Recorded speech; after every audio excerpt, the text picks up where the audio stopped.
Hello, I'm Peter Joseph, and welcome to the Why I Advocate campaign. You can learn more about this at the zeitgeistmovement.com, where we're basically trying to get people from around the world to discuss why, in a very concise manner, they advocate the Zeitgeist movement, the Venus Project, and of course a resource-based economy. So for me, to make this concise, which is very difficult for me at times, I'll give three basic overlaying points. The first, I think, is best summarized by St. Timothy, and that is, for the love of money is the root of all evil. And I think, historically speaking, you'll find that to be the case. Even in many things that tend to be aberrated for the sake of aberrated, seemingly unrelated to finance, you'll tend to find underneath the surface there's something causal occurring within the system itself. For example, there's a great deal of violence occurring in the United States.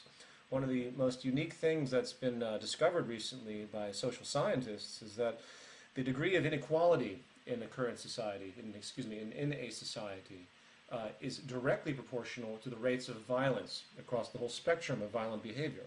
So it's economic attributes that can relate to seemingly aberrated acts of violence, even random shootings and things of such. So these are important factors to take into account, and there's a lot of evidence regarding this information. The stress of this society is underlined, based economically, and it leads to all sorts of social distortions and neuroses, addictions, and problematic behaviors, not to mention physical illnesses and everything else. So the love of money is the root of all evil on multiple levels. Second point I would like to make is that, well, very simply, money isn't needed. Money's not necessary anymore. The values that we have permeating in this culture are distorted, and they generate more sickness than anything positive, more sickness than progress. People function essentially in two different capacities in the modern world. They're either parasites or they're prostitutes. Sorry to be blunt about it, but that is the firm reality across the entire spectrum, regardless of how you look at it. There's a subservience attribute to what this system demands, and it always blows my mind when people think that there's something free about the world that we live in. Freedom is not even a nuance of the system that we currently live in. It's not based on freedom whatsoever. If it was, it would be completely different, in fact, much closer to a resource-based economy. But that's an aside. So, money is not needed. Not only do the values need to be changed, where people don't have the acquisitive materialistic values, they don't have to be brainwashed into constant conspicuous consumption to keep GDP up, to keep employment up, and everything else that keeps this machine going. Those can be resolved in a new system, and new values can be created, as they always have been throughout time. A second part to that, which I think is important to bring up, is that the efficiency that we're capable of doing, capable of having, the ability to create access abundance, the ability to take care of the basic needs of all the world's people, the ability to elevate our technology to levels that we probably can't even imagine, is intrinsically stifled by this very system because of the cost efficiency mechanisms and all of the profit attributes that make it virtually impossible for the best of anything to be created.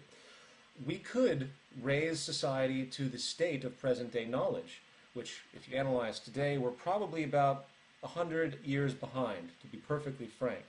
Maybe a little extreme on that note, maybe more to the effect of 60 years behind, but I think somewhere between 60 and 100 years behind is where we exist today. If we wanted to take modern knowledge and apply it towards renewable energies, production, and anything that we think is socially viable, you would see a cataclysmic change if that knowledge was simply applied and not hindered by the profit mechanism and the things that are required to make anything come to fruition in this culture. If you can't make money off something, it's not going to happen. And the world you see around you is the result of that. Third point, to cut off my possible long-winded tangents, the third point was very simple, the effect that the system's run its course. The entropy has kicked in. That's stated incorrectly. The system is breaking down, and there's nothing that's going to stop that breakdown if the mechanisms of the monetary system are adhered to. It's only if the mechanisms are bypassed and, say, gigantic amounts of debt relief is assumed, or things of that nature, or Manhattan projects, if you will, for, say, renewable energies. Those are the only things that are going to slow the decline of the current system, which has been breaking down for at least 70 years now. We don't see it because we live it. We're in the box, remember. So as this system continues to fail, as the wars increase, as the social stresses increase, as the divisions of society increases, you're going to see a lot of social instability.